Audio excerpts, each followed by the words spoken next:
I can't remember a year where we lost all 4 specialists, and not only lost them, but lost really good ones. Yeah. Well, I'm sure you could tell by how unathletic I am, I won't come anywhere close to helping fill out a completely revamped special teams unit for Iowa, but they are bringing in plenty of talent that will help fill that void. As for the first time in the Kirk Ferentz era at Iowa, they'll have to replace a starting kicker, starting punter, starting long snapper, and a primary return man, all under new leadership. You know, replacing 26 guys is never easy. It starts in the weight room when they're freshmen. You just develop them from a strength and conditioning standpoint.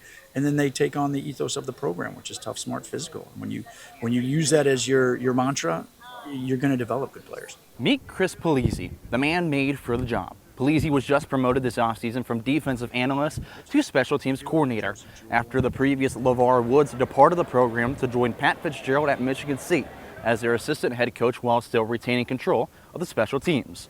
Polizzi has spent time as a coach special teams coordinator as well, back in the 2018-19 season with UT Martin. You know, I think also the opportunity to just run a room, be in front of the players, that always gives you a calming effect, and knowing that it's never going to be perfect, but you need to anticipate for every possible outcome and situation. They'll have to replace punter Reese Dakin, who also transferred to Michigan State. That battle is between yet another Australian, Boston Everett, and the likely candidate, third-year transfer Tanner Philpott, an AP D3 third-team All-American out of Simpson College. The other special team spot do have some returning talent, even if they didn't start. The kicking unit welcomes back Caden Burr, but with only 1 kickoff last year, get to learn Eli Ozick now before the rest of the country knows him.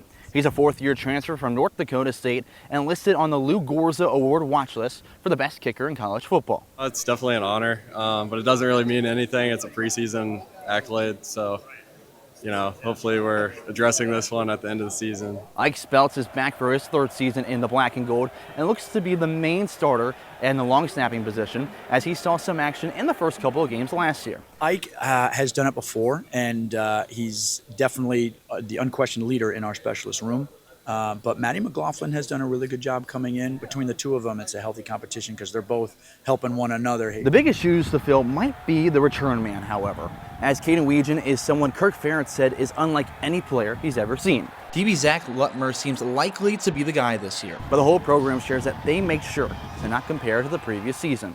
Iowa's bread and butter might be a little bit dicey coming out the gate. Head coach Kirk Ferentz shared back at Big Ten football media days in Chicago that they've had to be a little bit patient getting everyone caught up to speed. But as the season rolls around, I don't think there's any reason to expect less of a product out of this portion of their game. From Kinnick Stadium, Colin Carruthers, DITV Sports.